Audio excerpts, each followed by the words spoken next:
We talked to Peter King on Monday, and he gave us a heads up that Greg Bedard is going to do a profile on Johnny Manziel on the mmqb.com and talking to scouts and just really seeing where he's going. What is his pro potential? And read the article, and Greg had some great stuff in there. So Fritzy called for him, and Greg joins us now. Greg, did you get negative feedback on Johnny Manziel as a pro quarterback? Dan, well, yeah. I mean, I talked to one AFC general manager who I asked, I said, well, do you think he can make it on the pro level? And he said, to me, no. And, I would say, Johnny's going to get that. Whenever he decides to come out, it's probably likely after this season, considering what he's been through. But who knows? He could possibly stay for another year because the feeling in College Station is that Alabama's going to be hit harder than most years by pro migration, and Texas A&M can have everybody coming back, and they could be a legit national title contender next year. If he comes out, whenever he does, he's not going to be out for all 32 teams. He's not even going to be on there's probably going to be, I would say, 16 teams that don't even have him on the draft board because he doesn't fit what they do. But for the handful of teams, the 5 to 10, who will be open to him, he's definitely a viable NFL prospect. Okay, but run down those 5 to 10 if you can that you think will be looking at him with open eyes. Well, let's start with the type of teams who will do. Sorry, I'm just trying to call them the list of the teams because off the top of my head, I mean, obviously you're looking at a team like the Eagles, Jacksonville, yes, Cleveland. Even if you're talking about a team like, say, San Francisco, Manziel might be not in the first-round conversation, but he might be in the second round because if you're going to have this type of offense where the quarterback is going to be running around, I would advise having a couple of those types of quarterbacks who can actually play if you're fully into it. So I think that brings those teams also into play.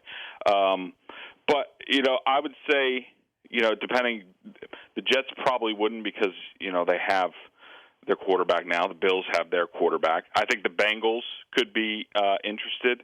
The Browns, possibly the Steelers if you're looking at down the road, if they're looking for a guy to do. You got to remember, he's going to be 21 in December. Yeah. What about Kansas Oakland? City, Oakland, definitely. I think the Broncos would have some interest, considering that who knows how long Peyton's going to play for. But I see him as a top 10 pick here, Greg. Am I overstating Manziel's value? That's funny because last night I was out with Peter King and Pete Thamel. Pete's one of our great college writers, and we were discussing all this. And the dinner ended with a bet between Peter and Pete, where Peter King bet Pete that Johnny Manziel would be a top 10 pick.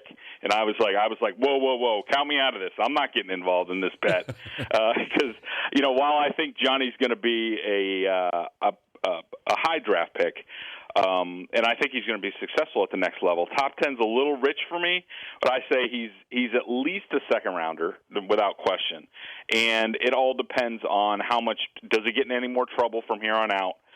That's kind of one of the big issues with the NFL teams.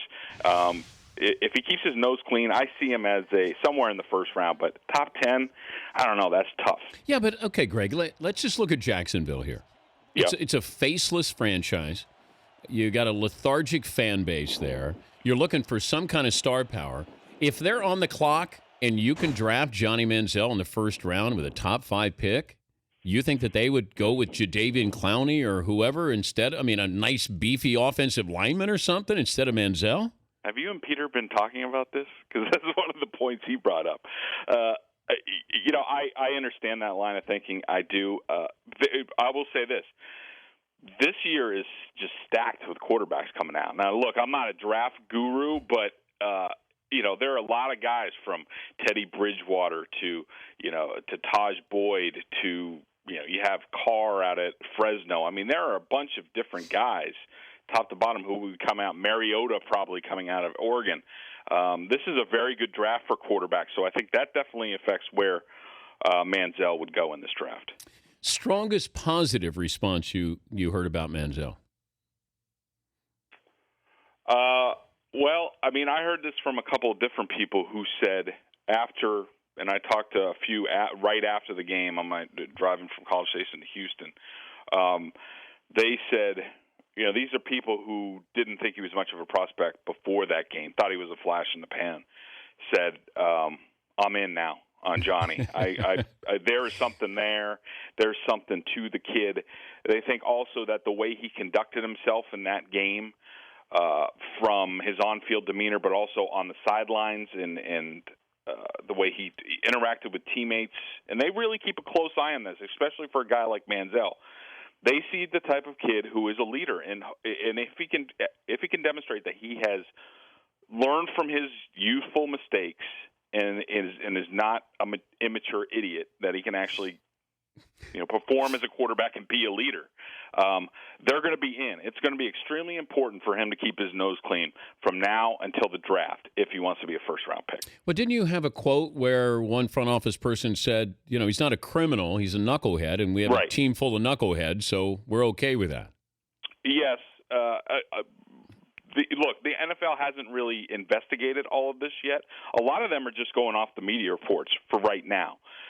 Towards the end of the season, and then especially in the spring, that's when they're all going to descend on College Station. They're going to go back to high school. They're going to talk to everybody who knows Johnny, and they're going to investigate and see, is this a pattern, or was this just a kid who, when all of a sudden his first year of starting as an NCAA quarterback, he wins the Heisman, and he decides to enjoy it. He just does.